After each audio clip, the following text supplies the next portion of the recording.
Bonjour tout le monde. Il y a quelques mois, je partageais avec vous sur ma chaîne YouTube une vidéo sur comment faire son pain au levain. Depuis ce laps de temps, quelques petites choses ont changé sur le procédé. Donc je vais vous montrer tout ça en vidéo. Faut savoir que ce procédé concerne aussi l'autolyse, mais si vous ne savez pas ce que c'est, je vous expliquerai ça tout à l'heure lorsque je le commencerai. Pour l'instant, je vais rafraîchir mon levain.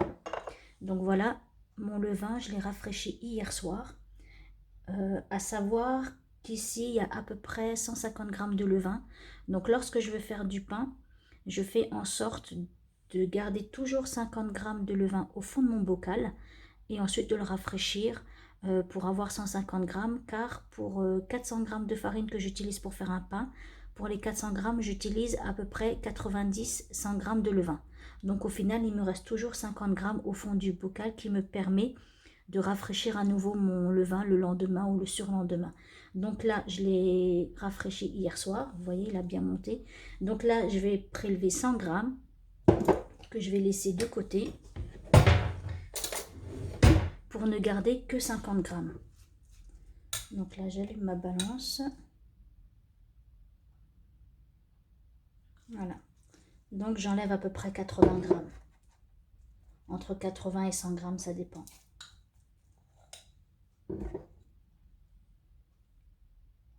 Alors ce levain-ci, je ne le jette pas, hein, je le conserve au frigo comme une sécurité. On ne sait jamais si mon bocal tombe par terre ou quelque chose. J'ai toujours du levain à côté.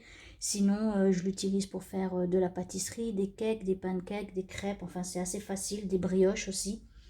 Donc c'est assez facile de le réutiliser. Et une fois qu'il est conservé au frais, il dure assez longtemps, hein. Vous n'êtes pas obligé de le rafraîchir tous les jours, mais toutes les 2 semaines, toutes les 3 semaines, c'est largement suffisant. Donc là, j'ai prélevé 95 grammes de levain. Là, je vais rafraîchir le peu de levain qui me reste dans le bocal pour pouvoir faire mon pain tout à l'heure. Donc, j'utilise de l'eau de source, la cristalline, pour ne pas la nommer. Je mets environ 40 grammes. Alors, vous pouvez mettre 50 grammes. Moi, je mets 40 grammes parce que j'aimerais que mon levain ne soit pas trop liquide, en fait, qu'il soit un peu, comment dire, un peu ferme. Voilà. Ensuite, j'y ajoute de la farine de seigle. Donc là, j'ai 40 grammes d'eau. Je vais ajouter à peu près 30 grammes de seigle. Donc là.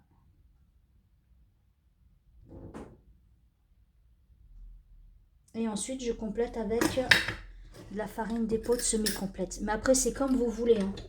Vous pouvez ne mettre que du seigle ou que de la farine d'épeautre ou que de la farine de blé, mais plutôt la semi-complète ou la complète. Ça, chacun fait comme il veut, il n'y a pas de souci.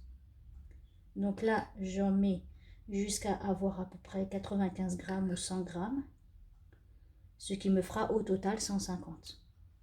Donc là, je suis à 100 grammes en tout, 100 grammes avec l'eau et les farines. Donc là, je le mélange.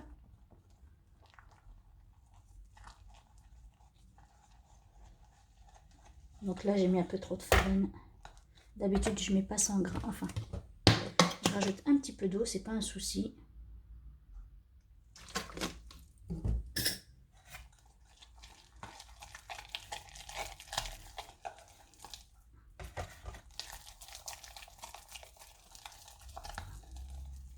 Donc là, je vais mélanger. Je pourrais rajouter un peu d'eau, mais après, c'est comme vous le voulez, hein. Comment vous souhaitez avoir votre levain, ferme, liquide, c'est à vous de voir. Je vais quand même rajouter un petit peu d'eau.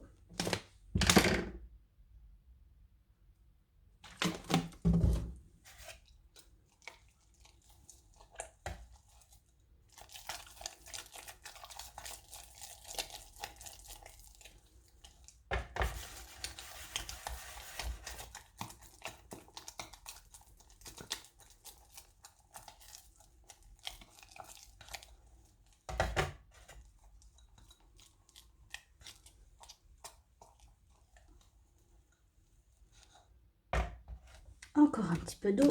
D'habitude, j'ai les doses bien précises.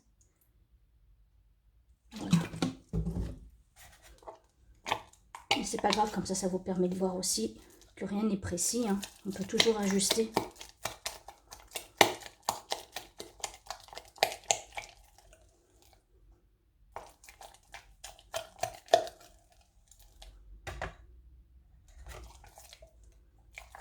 Voilà. Donc voilà.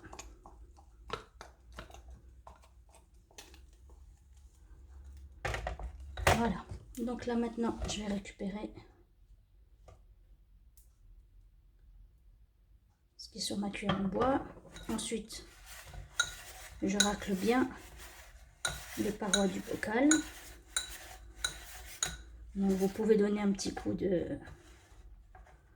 Bon, moi en général après, je nettoie le bocal pour une meilleure transparence, mais je ferai ça tout à l'heure.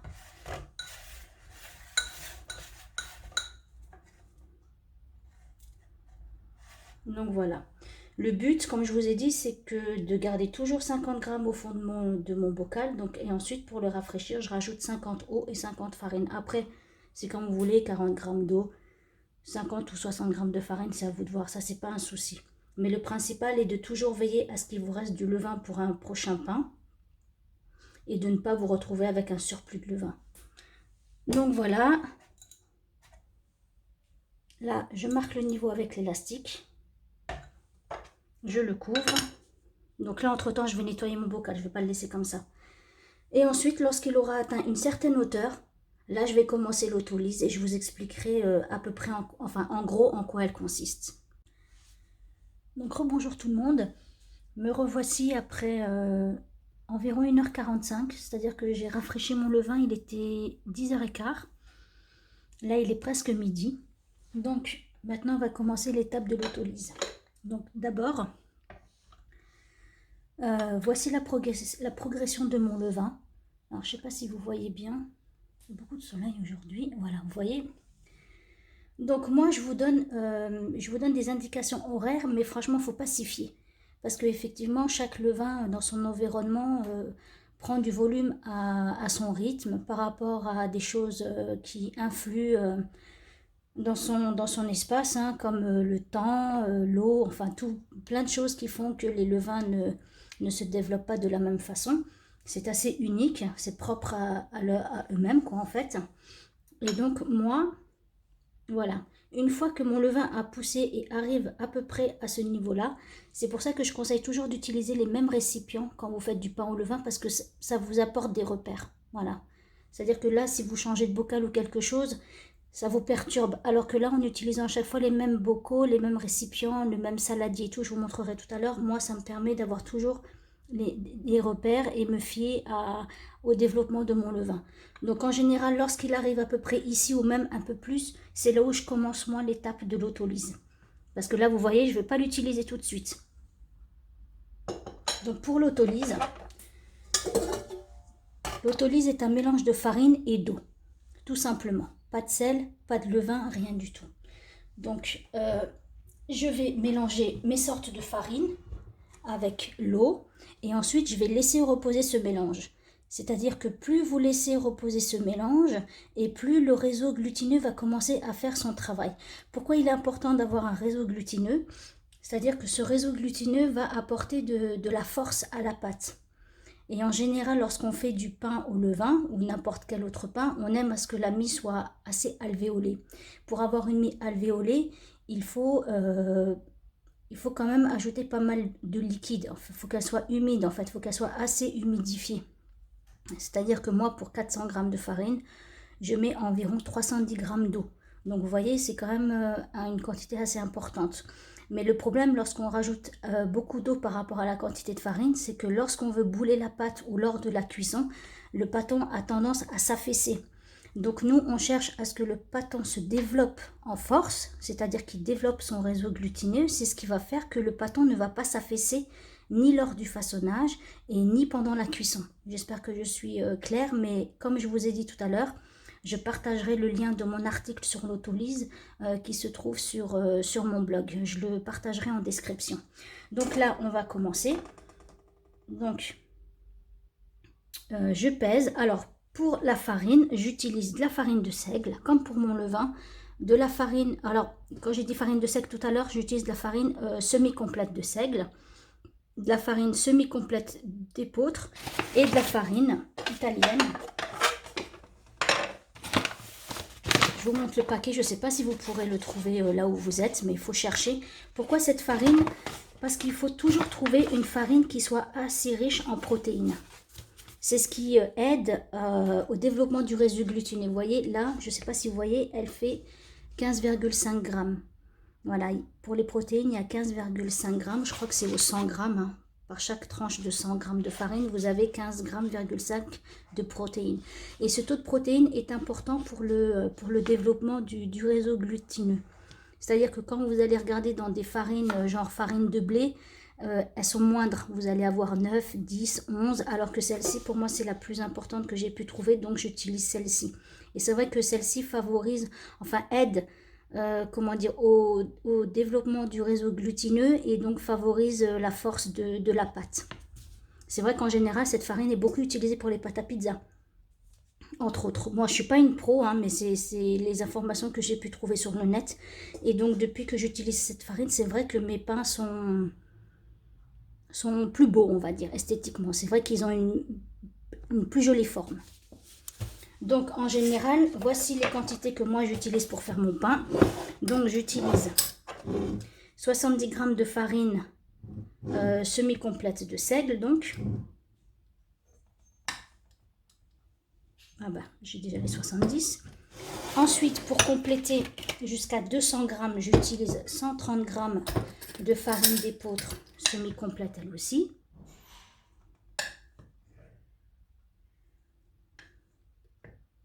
Jusqu'à 200 grammes. Voilà, 207, 203, 202. Et ensuite, pour le reste, donc comme je vous ai dit tout à l'heure, j'utilise 400 grammes de farine. Et là, je vais mettre, enfin bon, je ne l'ai pas ici, c'est plutôt là. Voilà, je vais mettre 200 grammes de farine type. Alors, c'est de la farine de blé type 00. Voilà, parce que je ne voulais pas mentionner tout à l'heure.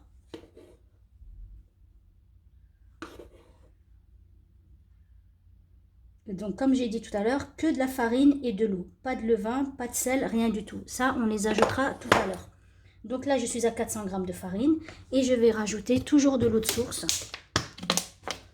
300 grammes d'eau de source. Donc jusqu'à 700. En tout, j'ai 700 grammes.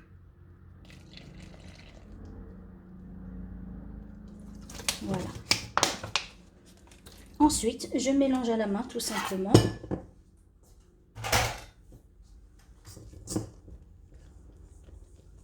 Moi, je fais à la main. Hein. Je ne me vois pas utiliser des gants en plastique. Hein. Restons dans le naturel. Voilà, je vais tout simplement mélanger. Une fois que la farine est bien absorbée par l'eau, je couvre et je laisse encore pour 1 heure. Alors, je vous donne des indications horaires, comme j'ai dit tout à l'heure, mais l'idéal, c'est de développer son œil en fait. C'est comme je vous ai dit tout à l'heure, pour le levain, chaque levain se développe différemment. Donc, il faudra développer votre œil pour savoir à quel moment commencer l'autolyse. Et pour ça, aidez-vous, hein, comme j'ai dit tout à l'heure, une astuce, utilisez toujours les mêmes récipients, c'est plus facile.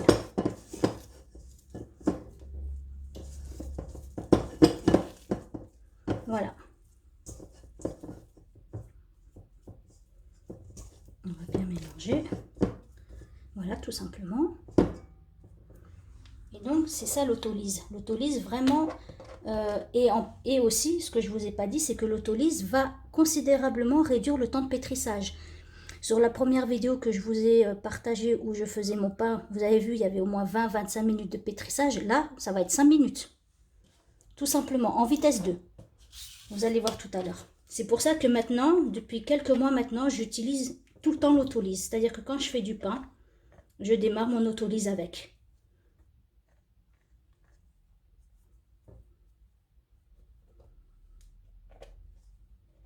J'enlève le surplus quand même, hein, parce que je ne vais pas jeter ça.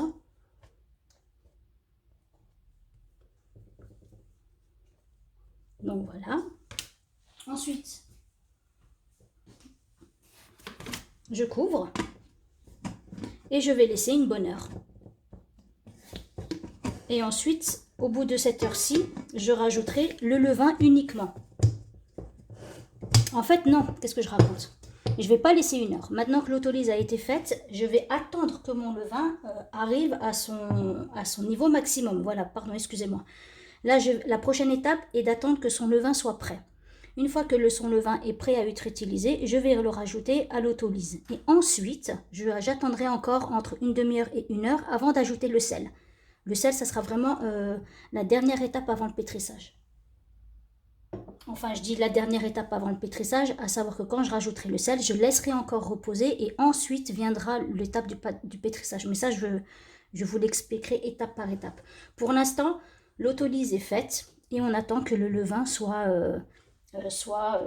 au bon niveau pour pouvoir l'utiliser. Voilà, tout simplement. Donc me revoilà après 1h30. Oui, la dernière vidéo, je l'ai terminée, il était presque midi. Là, il est 1h30. Donc, mon levain a plus que doublé de volume. D'ailleurs, c'est exceptionnel parce que, enfin, ça arrive de temps en temps, mais pas souvent. Vous voyez, le levain a même touché le couvercle. Donc, je décide quand même de l'utiliser.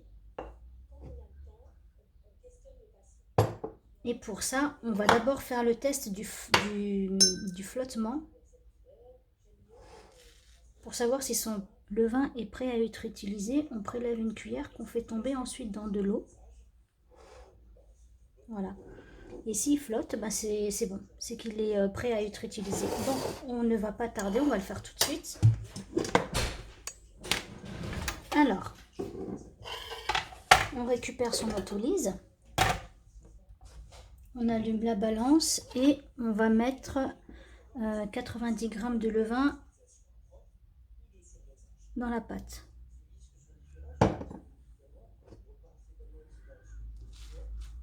Vous entendez ce bruit? On dirait de la mousse.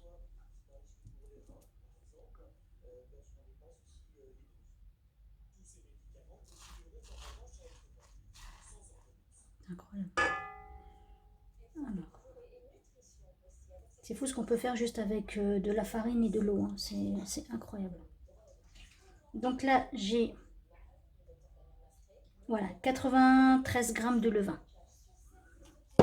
Et vous voyez, il me reste toujours du levain pour un prochain pain. Il faut toujours faire en sorte qu'il reste du levain au fond de votre bocal pour un prochain pain.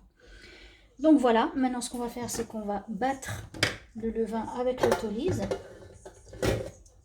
Avec un robot ou même avec la main, c'est pas un souci. Sur vitesse 1. Tout simplement, juste le temps que la pâte absorbe le levain, c'est tout, pas plus.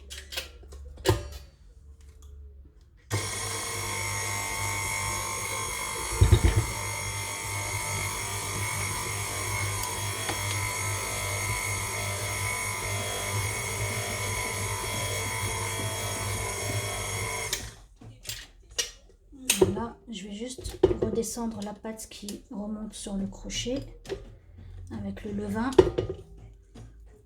pour que le levain se retrouve à l'intérieur de la pâte. Et là, encore un petit coup de batteur.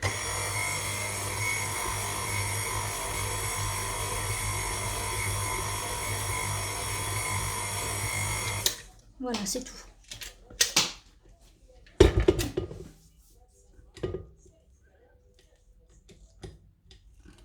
On fait descendre la pâte.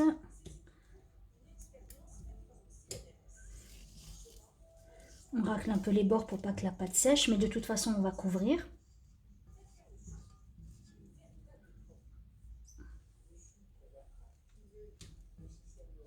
Voilà.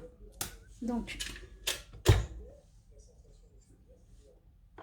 et là, je vais couvrir d'un torchon et laisser reposer encore 1 heure. Voilà. Ensuite, au bout de 7 heures, je rajouterai le sel et je laisserai à nouveau... non, je rajouterai le sel avec l'eau et ça sera l'heure du pétrissage. Voilà, donc 1 heure vient de s'écouler. Donc, Bien sûr, hein, pendant l'heure de repos, vous couvrez d'un linge. Hein. Donc voici mon autolyse. Voilà. Donc, vous voyez, hein, la pâte est encore flasque, hein, c'est normal. Donc là, on va lui ajouter entre 7 et 8 grammes de sel pour 400 grammes de farine. Ensuite, on va ajouter l'eau, 10 grammes. Alors avant, je vous ai peut-être induit en erreur, mais effectivement, une fois que j'ajoute le sel et l'eau, c'est l'heure du pétrissage. J'ai tellement l'habitude de le faire, maintenant j'ai tellement pris l'habitude que c'est presque devenu instinctif. Donc une fois que je dois expliquer ça en vidéo, c'est vrai que je me suis emmêlé les pinceaux, mais je pense que vous avez compris le principe. Donc là, on va passer au mode pétrissage. Et avant ça, je vais juste déjà chercher des petites graines que je vais incorporer dans la pâte.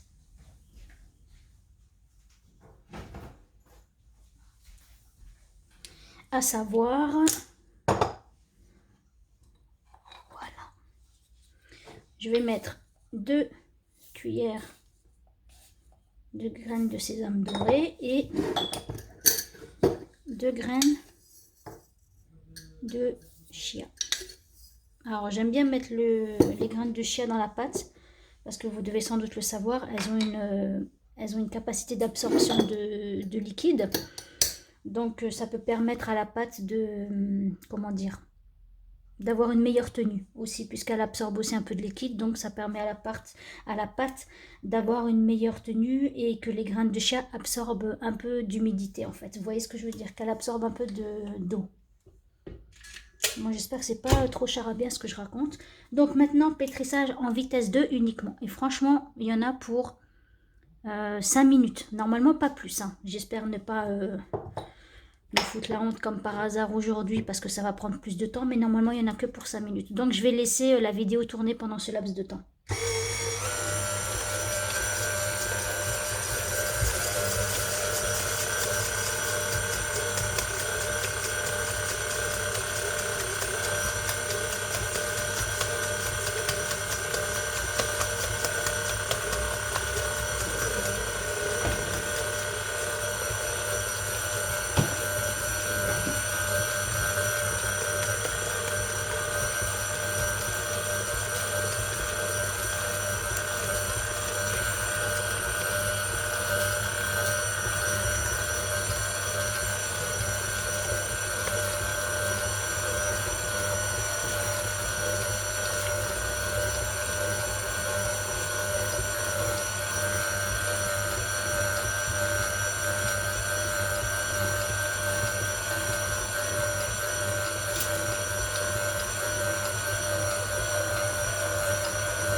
J'essaie d'enlever les graines qui se sont collées contre les parois du bol, mais ça n'est pas facile.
Donc vous voyez la pâte là,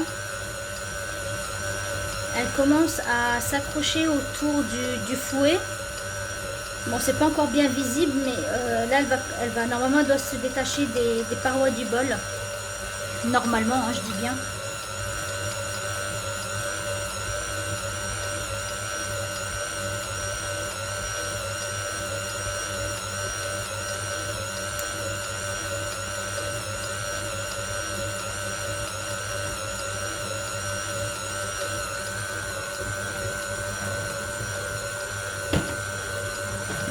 Donc là, ça fait 3 minutes de pétrissage. Voilà, vous voyez?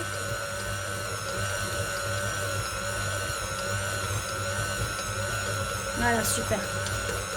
Ça, c'est grâce à l'autolyse. Si on n'avait pas fait d'autolyse, ça mettrait beaucoup plus de temps pour arriver à ce niveau-là. Et en plus, bon là, je pense pas que vous puissiez le voir, mais on voit vraiment que la texture de la pâte a changé. Elle est beaucoup plus lisse, elle n'est pas grumeleuse. Et ça aussi, c'est une des conséquences de l'autolyse. En fait, franchement, il n'y a que des points positifs à appliquer l'autolyse. Il faut juste y penser. Vous voyez la pâte? Voilà. Elle est pratiquement complètement détachée des parois du bol. Et ça, c'est top. Voilà, ça, c'est la magie des pâtes à pain. Voilà, super. Je vais encore attendre une petite minute. Encore une petite minute et je vais éteindre le pétrin.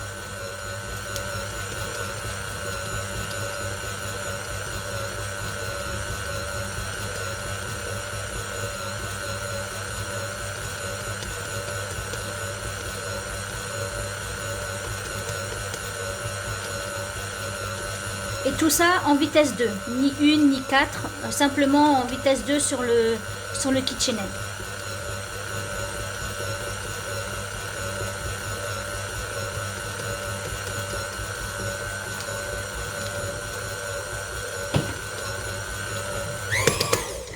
Voilà. Ouais, vous voyez la texture de la pâte? Elle est lisse, soyeuse.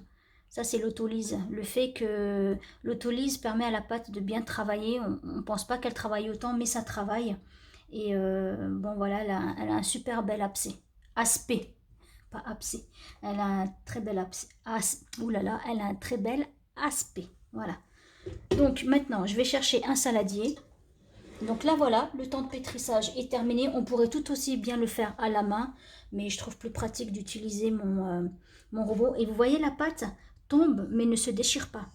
Ça aussi, c'est preuve que le réseau glutineux c'est bien développé durant les périodes de pause. Vous voyez, elle ne se déchire pas. Elle tombe, mais ne se déchire pas.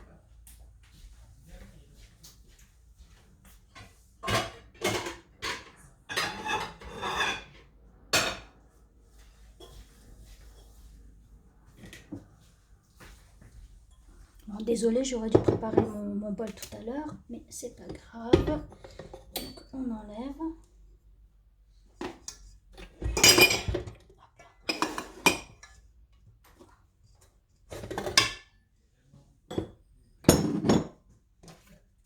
Alors là,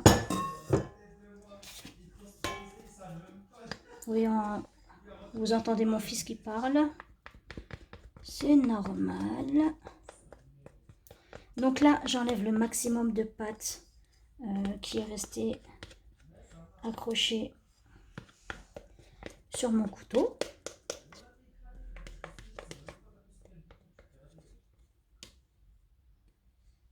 Voilà. Maintenant, alors, j'aurais dû mettre la caméra dans l'autre sens pour que vous puissiez voir, mais je vais avoir du mal à la faire. Alors, attendez. On va trouver une technique, hein.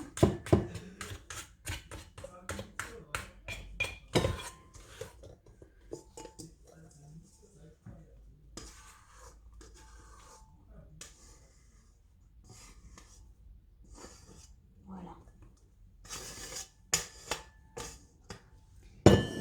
Alors, faire du pain au levain, franchement, c'est pas compliqué, mais c'est vrai qu'il faut du temps. Faut du temps devant soi. Même si les étapes en elles-mêmes ne durent pas longtemps, franchement, pas plus de 5 minutes. Mais c'est vrai que les temps de pause sont assez longs quand même. Donc voilà, ma pâte est prête. Avec je sais même plus comment on appelle ça. Voilà. Bon, je vais dire ça la spatule, mais ça s'appelle pas une spatule, je ne me rappelle plus. Voilà, on la ramène juste un peu, on ramène les bords vers le centre.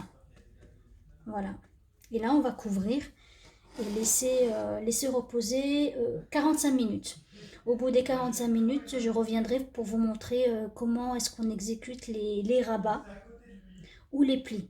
Alors, pourquoi lui faire des rabats ou des plis? C'est encore pour donner à la pâte de la force.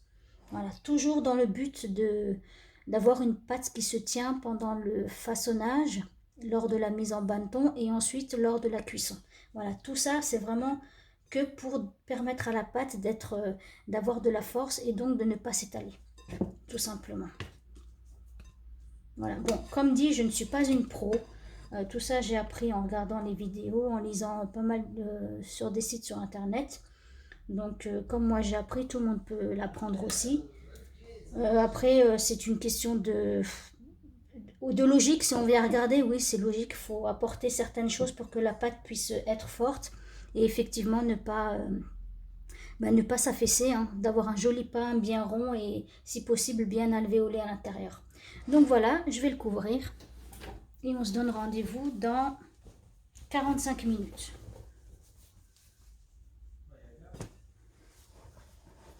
Voilà. Voilà, donc un peu plus de 45 minutes viennent de passer. Donc là, on va procéder au rabat ou sinon au pli, comme on peut aussi les appeler. Donc j'ai préparé un bol d'eau à côté de moi. Donc on mouille sa main. Ça permet à ce que la pâte ne colle pas par la suite. Et ensuite, on vient prendre la pâte, on la tire vers le haut et on la rabat vers le centre. Voilà. Et ça, on essaye de le faire sur les 4 côtés, voilà, de la pâte. On refait une deuxième fois. Tout ça, comme j'ai dit tout à l'heure, pour donner de la force à la pâte. Et vous voyez que pour la deuxième série de rabats, la pâte ne s'étire plus comme pour la première fois, c'est normal. Ensuite, on forme une boule. Voilà, tout simplement. Et voilà, vous voyez, juste en lui donnant de la force, en lui donnant des rabats, elle forme une boule. Alors, elle ne va pas rester comme ça, elle va encore un peu s'affaisser encore après.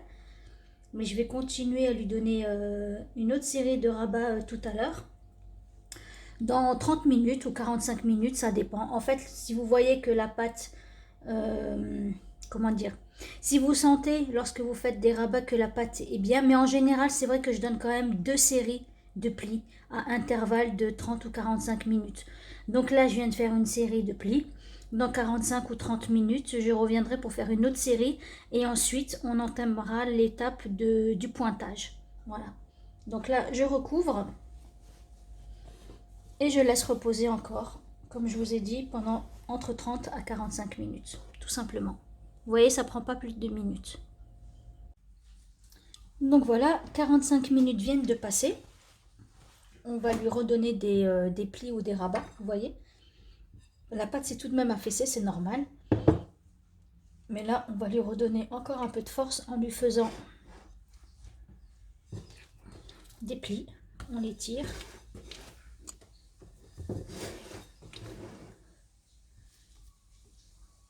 On n'hésite pas à mouiller sa main. Et ensuite, on forme une boule.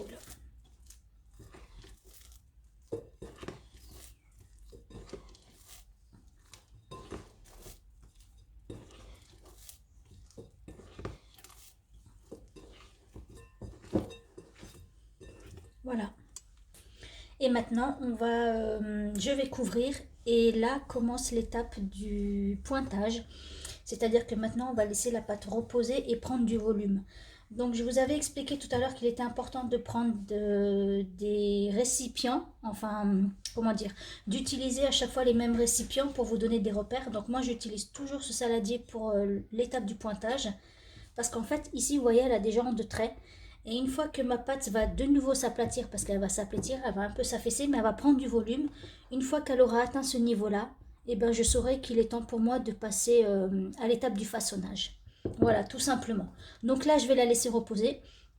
Alors cette étape est en fonction de la température de la pièce où vous confectionnez votre pain. C'est-à-dire que là, je ne sais pas combien de degrés il fait dans la pièce. Donc là, il fait 20 degrés, 5. Donc après, s'il fait chaud, ça ira plus vite. Plus il fait frais, plus ça prend de temps, c'est normal. Donc là, je ne sais pas du tout. Mais comme je vous ai dit, moi, je vous donne juste les temps horaires pour indication, pour que vous vous repériez par rapport à vos premiers essais. Mais franchement, faut se fier à son œil, en fait. Voilà, tout simplement. Donc là, je vais laisser reposer. Ça peut prendre 2, 3 heures et demie, 4 heures, on verra. Donc on se retrouve tout à l'heure. Bonsoir. Donc me revoilà pour l'étape du façonnage après 5 heures de pointage, il me semble. Je pense que j'avais fait la dernière vidéo vers 16 heures, mais je ne suis pas sûre. En tout cas, là, il est 21h05. Donc là, on va passer à l'étape du pré-façonnage. Donc vous voyez, comme je vous avais dit dans l'ancienne, enfin tout à l'heure, lors de la précédente étape, que j'utilisais ce saladier qui me permettait d'avoir un repère sur la pousse de mon pâton. Donc en général, je sais que mon pâton est prêt lorsqu'il arrive sur ces rayures ici, enfin sur ces traits, sur ce niveau, enfin à ce niveau-là en fait. Par contre, il fait un peu frais dans ma cuisine. Vous pourrez voir qu'effectivement, le pâton n'est pas arrivé à ce niveau-là, mais c'est pas grave, je vais quand même procéder au préfaçonnage. Je pourrais attendre plus, mais après ça me ferait retarder la pousse, enfin l'après au frigo, et donc ça va me prendre un peu plus de temps, donc c'est pas grave, je vais procéder comme ça. C'est pas un souci. Voilà, de toute façon, on n'est pas à 1 heure près. Donc voilà. Donc, qu'est-ce que je vais faire? Je vais fariner mon plan de travail.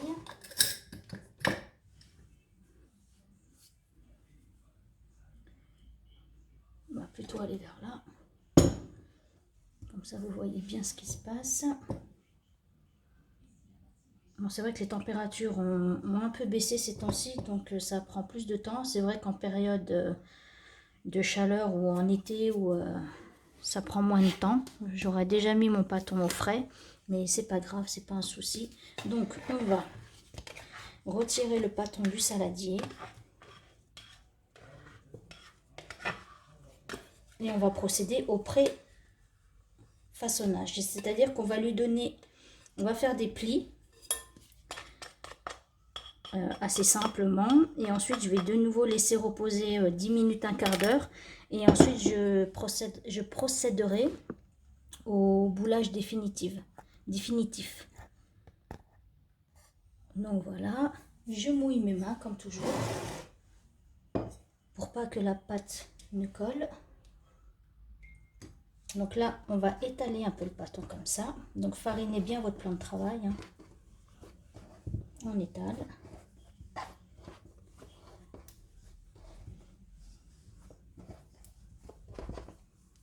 Comme ceci. C'est là où on peut aussi voir que le réseau glutineux est bien puisque la pâte ne se déchire pas. Franchement, on pourrait l'étaler encore plus que ça. Il n'y aurait aucun problème. Là, on enlève le surplus de farine. On mouille un petit peu. On ramène. Donc pour les personnes qui ont une brosse à farine, utilisez-la. Moi, j'en ai toujours pas. Voilà. On mouille un petit peu. Voilà. Donc là, on a fini le pré-façonnage. Je pose mon pâton là. Je refarine une deuxième fois. Enfin, on appelle ça je fleure normalement. Et on replace le pâton ici. Et là, je vais laisser reposer 10 minutes, un quart d'heure. Donc, on se retrouve tout à l'heure. Voilà, donc je reviens pour la dernière étape, le façonnage. Donc là, vous voyez, le pâton s'est affaissé. Bon, faut dire que je l'ai laissé pratiquement 20 minutes. Donc là, on va façonner. Donc à côté, j'ai préparé mon bannetons. Donc voilà, c'est un bannetons comme ça. Malheureusement, avec le temps, vous voyez, il a des traces d'humidité. Donc je le couvre d'un torchon. Alors ce bannetons, avant qu'on me pose la question, je l'ai acheté sur le site AliExpress. Et il fait 22 cm de diamètre avec 8 cm de hauteur. Et il va parfaitement pour le poids du pain, que pour les 400 g de farine et les 300 g d'eau. Il va parfaitement pour la quantité de mon pain, quoi, tout simplement. Il faut bien choisir le bannetons qui convient au pain qu'on fait. Surtout à voir en fonction des quantités utilisées. C'est-à-dire que pour un pain de 500 g, il me faudrait un bannetons un peu plus grand. Il ne faut pas les prendre trop grands non plus parce que sinon la pâte s'affaisserait trop. En fait, l'idéal est d'avoir un pâton qui se tienne et qui soit bien en forme de boule. Il ne faudrait pas qu'il s'affaisse en fait. Donc le choix du bannetons est tout de même important.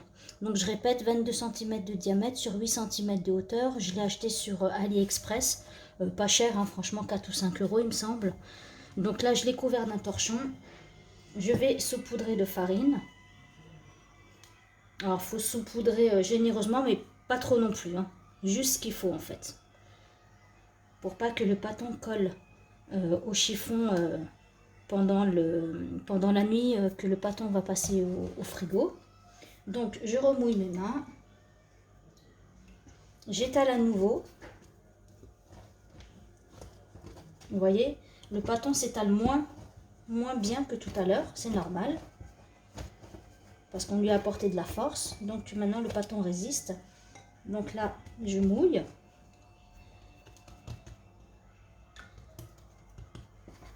Je rabats. Ah oui, et une chose que je ne vous ai pas dit tout à l'heure aussi, lorsque j'ai sorti le pâton du saladier, on fait attention de ne pas dégazer la pâte. Il est très important de garder le gaz carbonique qui s'est développé durant l'étape du pointage. Ça, c'est très important. C'est pas comme pour une brioche où on va dégazer pour rebouler. Non, on va sortir la pâte du saladier, mais en faisant attention à ne pas dégazer la pâte. C'est très important. Comme maintenant, je fais attention de ne pas dégazer le gaz carbonique qui s'est formé durant le temps de repos et les temps de pousse. Voilà. Ensuite, on retourne sur lui-même. On enlève un peu le surplus de farine.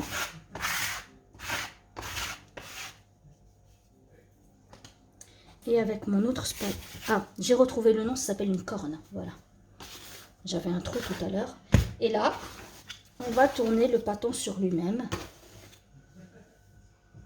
On farine nos mains si ça peut aider pour pas que ça colle.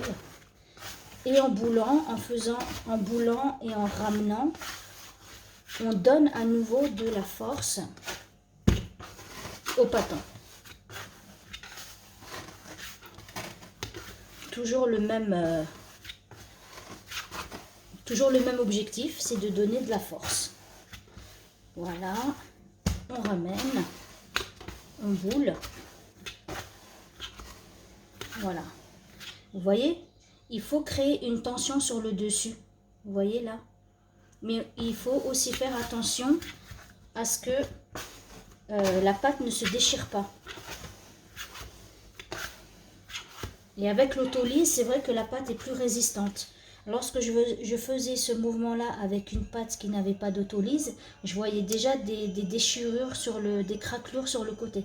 Alors que depuis que je fais de l'autolise, je peux faire ce mouvement-là pendant 3-4 minutes. Le dessus, bon, faut pas exagérer non plus, mais le dessus du pâton, la tension que je crée ne se fissure pas en fait.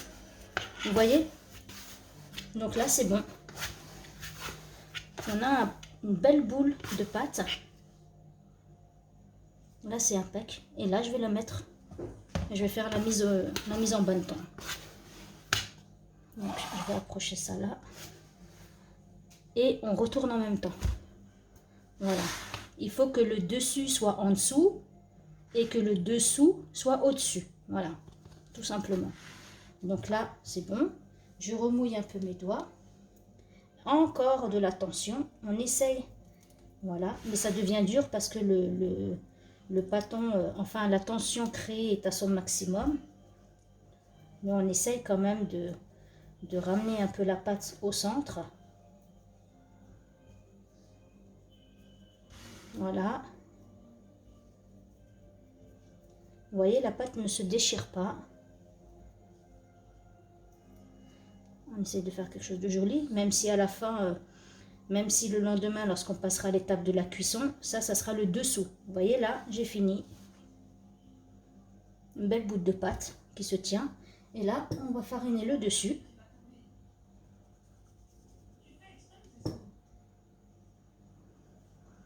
Voilà.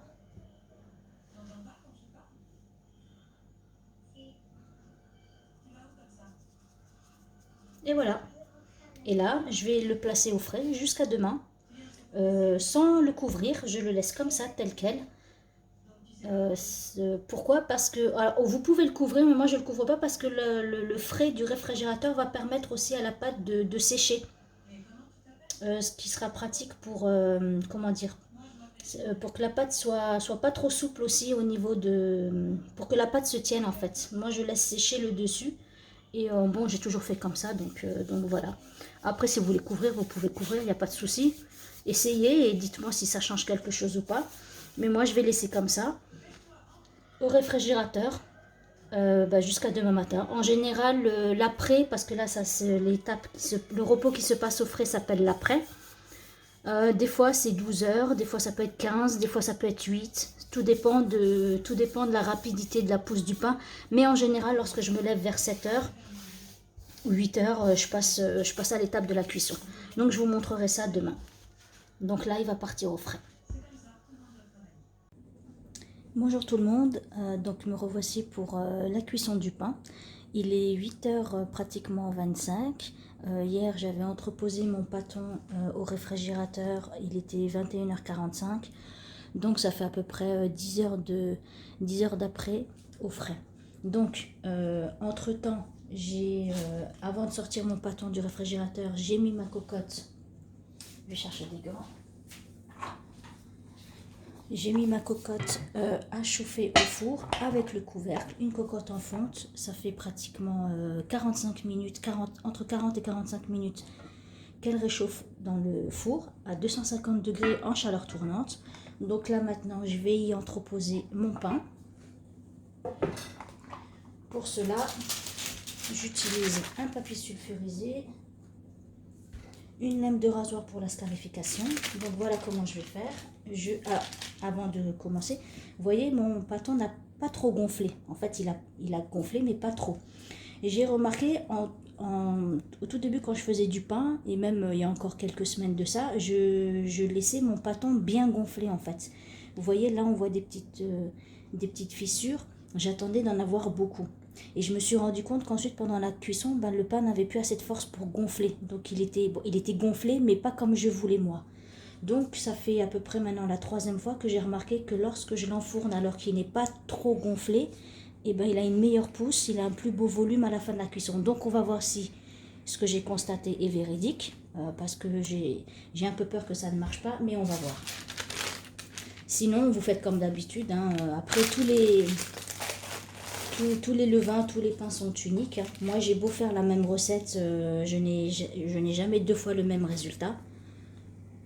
Donc vous voyez, le chiffon n'a pas collé sur la pâte, même malgré l'humidité du réfrigérateur. Donc là maintenant ce que je vais faire, c'est que je vais d'abord le mettre dans la cocotte et ensuite le scarifier. Alors si vous avez une pâte assez riche en eau, vous pouvez, avant la cuisson, entreposer le pâton au congélateur. Moi c'est ce que je le fais de temps en temps quand je vois que la pâte est vraiment trop flasque et qu'elle est riche en eau, je l'entrepose au congélateur une demi-heure jusqu'à 40 minutes. C'est pas un geste professionnel, mais ça peut aider que le pain ne se relâche pas, vous voyez. Là, il ne s'est pas relâché, mais ça peut aider à ce que le pain ne se relâche pas trop vite. Donc ensuite, on entrepose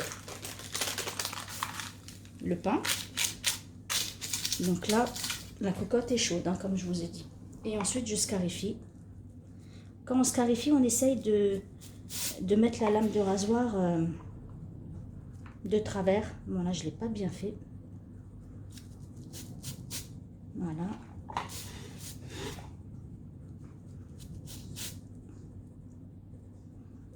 Voilà. Et donc là après je repasse dessus pour avoir une belle, pour que le pain puisse bien cracher, comme on dit, on appelle ça cracher pendant la cuisson.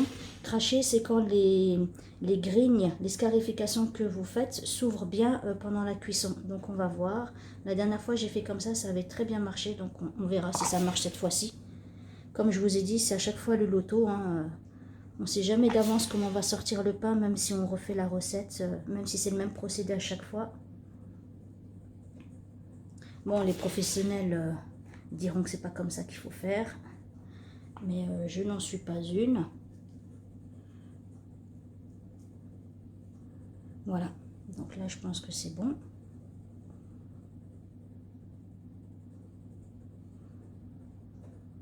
Voilà. Donc vous voyez, et maintenant je vais l'enfourner. Et je vais poser le couvercle.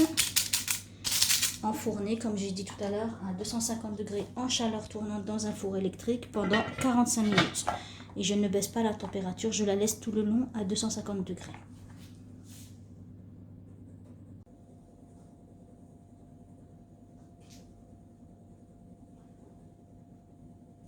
Me revoilà après pratiquement 45 minutes de cuisson. Donc là le four va...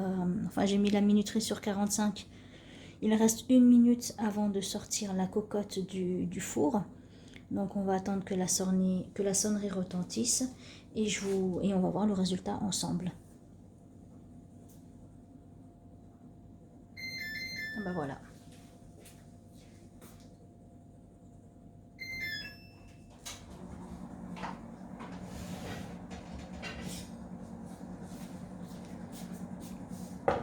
Et voilà. Alors ce moment, c'est vraiment le moment que je préfère. C'est toujours la découverte. Soit on est heureux, soit on est déçu. Mais voilà quoi. Donc, c'est parti. Alors, je vais juste enlever ça. Et ben voilà. Magnifique. Voilà, j'avais raison. On apprend tout le temps de ses erreurs. En fait, avec le pain au levain, on teste, ça loupe, ça marche. Faut toujours essayer, il faut toujours tenter des choses. Tant que le pain est bon et mangeable, c'est pas un souci. Après, l'esthétique, ça vient après. Et voilà, et petit à petit, on arrive à avoir ce qu'on veut. Ah, franchement, là, je suis contente. J'avais bien raison de ne pas le laisser trop gonfler pendant l'après. Vous voyez, il a bien craché là et là. Un peu moins ici. Mais franchement, je suis contente du résultat.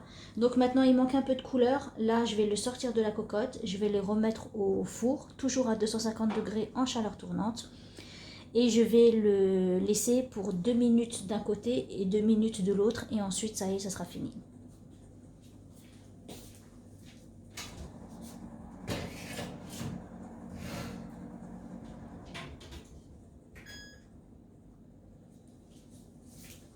Donc voilà, je vous retrouve tout de suite.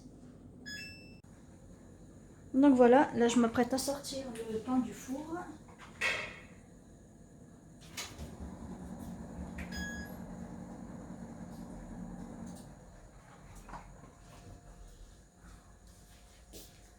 Et voilà le résultat. Voilà, là il a une belle couleur. Bon après pour la cuisson c'est comme vous voulez. Hein. Mais là mon pain est cuit. Voilà.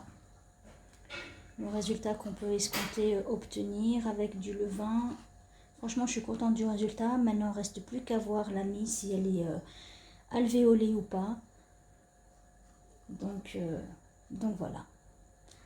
Donc là, le pain, je ne vais pas le trancher tout de suite parce qu'il est chaud. Je vais attendre qu'il refroidisse et vous ferez la découpe en vidéo à ce moment-là. En tout cas, j'espère vraiment que les vidéos, les étapes, les explications, les astuces vous aideront vous aussi à obtenir ce résultat. Si vous avez des questions, si vous avez des infos ou quoi que ce soit, vous pouvez me les laisser en commentaire. J'y répondrai avec plaisir. Sur ce, je vous souhaite, je vous dis pas au revoir parce qu'on se retrouve tout à l'heure, mais si vous êtes en train de faire du cuire du pain, j'espère que vous aurez le résultat que vous espérez. Maintenant que mon pain est froid, on va passer à la découpe. Donc,